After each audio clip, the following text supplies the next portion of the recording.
ভবিষ্যৎটা প্রতিদিনই কঠিন হয়ে গেছে। গাজা এখন মূলত ধ্বংসস্তূপ। পশ্চিম তীর সংকুচিত হয়ে আসছে।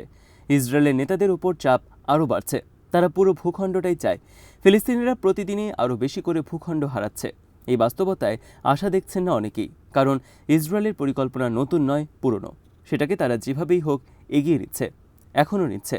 জায়নবাদী নেতারা আরও বেপরোয়া হয়ে উঠেছে। বিশ্ব চুপ করে তাকিয়ে দেখছে, কেউ ইসরায়েলকে থামাচ্ছে না।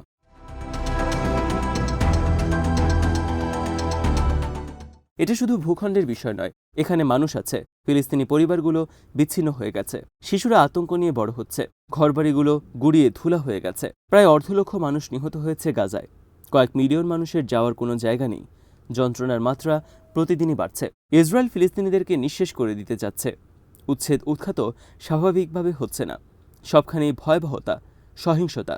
মানুষ আছে চরম দুর্ভোগে। এই মূল্যটাই তাদেরকে দিতে হচ্ছে।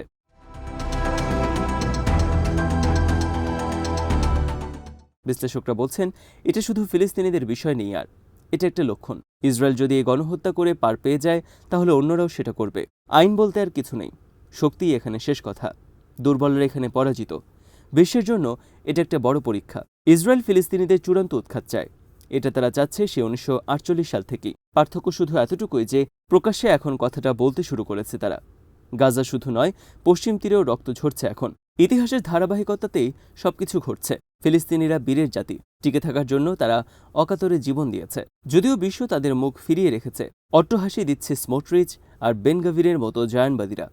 নাকবা আসলে কখনোই শেষ হয়নি। এখন মনে হয় যেন শেষ অধ্যায় চলছে। কিন্তু এই গল্পটা হলো ফিলিস্তিনিদের, আর এই গল্প এখনই শেষ হবে না।